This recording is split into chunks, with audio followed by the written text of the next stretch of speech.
O livro de Eclesiastes faz parte da literatura de sabedoria da Bíblia. E começa com esta frase, as palavras de Kohelet, filho de Davi, rei em Jerusalém. Em hebraico, a palavra Kohelet significa alguém que reúne as pessoas.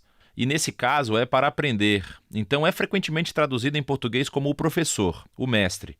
E o mestre supostamente é um filho ou um descendente do rei Davi.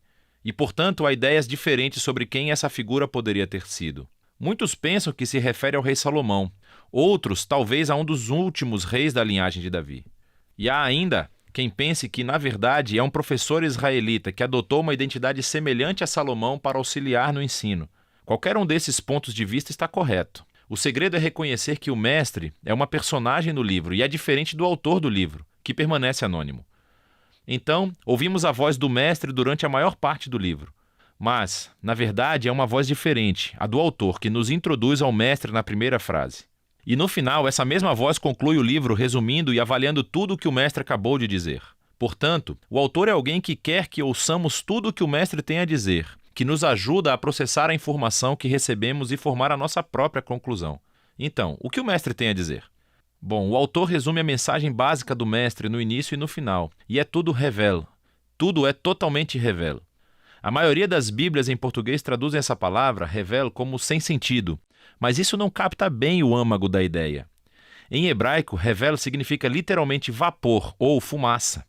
E o mestre usa essa palavra 38 vezes no livro como uma metáfora para descrever como a vida é, em primeiro lugar, temporária ou fugaz, como um fio de fumaça. Mas, em segundo lugar, também como a vida é um enigma ou um paradoxo. Como a fumaça parece sólida, mas quando você tenta agarrá-la, não há nada nela. Então, há tanta beleza ou bondade no mundo, mas bem quando você começa a aproveitar delas, surge a tragédia e tudo parece explodir. Bem, todos nós temos um forte senso de justiça, mas coisas ruins acontecem a pessoas boas o tempo todo. Então, a vida é constante e imprevisível, é instável, ou nas palavras do mestre, é como seguir o vento, revel. E isso é um pouco deprimente. Então, por que ele está dizendo tudo isso? O objetivo básico do autor é marcar todas as maneiras em que tentamos construir significado e propósito para as nossas vidas à parte de Deus, e ele deixa o professor desconstruí-las. Assim, o autor pensa que passamos a maior parte do nosso tempo investindo energia e emoção em coisas que, eventualmente, não têm significado duradouro. E ele deixa o mestre nos dar uma lição dura da realidade. Você pode ver isso com mais clareza nos poemas de abertura e de encerramento, que focalizam primeiro no tempo e depois na morte. Então, o mestre diz: você pode passar toda a sua vida trabalhando e alcançando grandes feitos, achando que isso dá significado à sua vida, mas você deve parar e considerar o passar do tempo. Porque para todo o esforço humano que existe no mundo, no final de contas, nada muda. Com certeza, desenvolvemos tecnologias e construímos nações que sobem e caem, mas vai escalar uma montanha e vê se ela se importa. Já existia muito antes de qualquer um de nós existir e continuará existindo muito tempo depois de nós. O que quero dizer é que ninguém vai se lembrar de você, nem de nada do que você fez daqui a 100 anos, mas aquela montanha continuará existindo. E as ondas estarão quebrando na praia e o sol irá se levantar e se pôr. E assim o tempo acabará por apagar você e eu e tudo aquilo com que nos importamos. E se isso não é deprimente o suficiente, o mestre também não para de falar sobre a morte durante o livro inteiro, mas especialmente nesse poema perto do fim. Ele diz que a morte é o grande equalizador e torna inútil a maioria das nossas atividades diárias. A morte devora os sábios e os tolos, os ricos e os pobres. Não importa quem você é, o que você fez, seja algo bom ou ruim, todos vamos morrer, e isso é inevitável. Assim, com essas duas ideias em mãos, o mestre passa a considerar todas as falsas esperanças e as atividades onde investimos as nossas vidas para encontrar significância, como riqueza, carreira, status social ou prazer. Então, você acha que trabalhar duro fará a sua vida valer a pena? Pense no estresse e no preço que isso causa em você, toda a ansiedade e as noites sem dormir. E no momento em que você realmente ganhar alguma riqueza, você estará muito velho para aproveitá-la. E então, quando você tiver que repassar a sua riqueza para alguém, pode ser alguém que nem se importe com qualquer coisa que você fez. Ou talvez você pense que o prazer fará a vida valer a pena. Vá em frente, viva as suas férias, viva para as festas de fim de semana. Segunda-feira sempre chega. Revel, tudo é totalmente revel. Então, o que o mestre defende É que nos tornemos hedonistas puros ou relativistas? Bem, isso seria maravilhoso. O mestre reconhece que as ideias dos provérbios, viver pela sabedoria e pelo temor ao Senhor, realmente têm vantagens. Em geral, a vida provavelmente será melhor para você. Mas veja que o problema é que mesmo vivendo pela sabedoria e pelo temor do Senhor, eles também são hevel porque não garantem uma vida boa.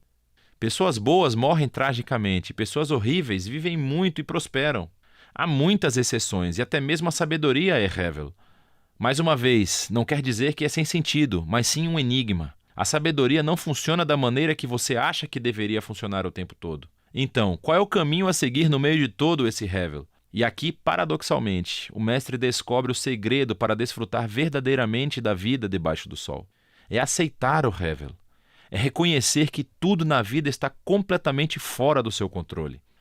Em cerca de 6 partes diferentes, em alguns dos momentos mais sombrios do seu monólogo, o mestre fala sobre o dom de Deus, que é o gozo das coisas simples e boas da vida, como a amizade ou família, uma boa refeição ou um dia ensolarado. Você não pode controlar essas coisas, certamente não são garantidas, mas essa é a beleza das coisas. Quando eu adoto uma postura de confiança total em Deus, eu experimento a liberdade para simplesmente aproveitar a minha vida como ela realmente é, não como eu acho que deveria ser. Porque até as minhas expectativas sobre o que a vida deveria ser são hevel, tudo sob o sol. E assim as palavras do mestre chegam ao fim. Aqui no final o autor fala de novo e conclui tudo. Ele diz que é importante que ouçamos as palavras do mestre. Ele as compara com um cajado de um pastor com um aguilhão, uma ponta que pode doer quando cutuca. Mas ele diz que o mestre está tentando te cutucar para que você se mova na direção certa, em direção a uma sabedoria maior. O autor então nos adverte que você pode realmente levar as palavras do professor longe demais, e poderia passar toda a sua vida enterrado em livros tentando responder aos enigmas essenciais da vida.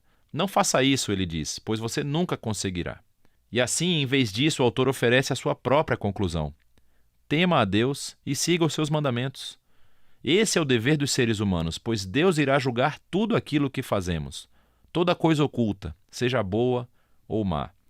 E assim, o autor acha que é bom deixar o mestre desafiar as suas falsas esperanças e lembra que o tempo e a morte fazem com que a maior parte da vida esteja completamente fora do seu alcance.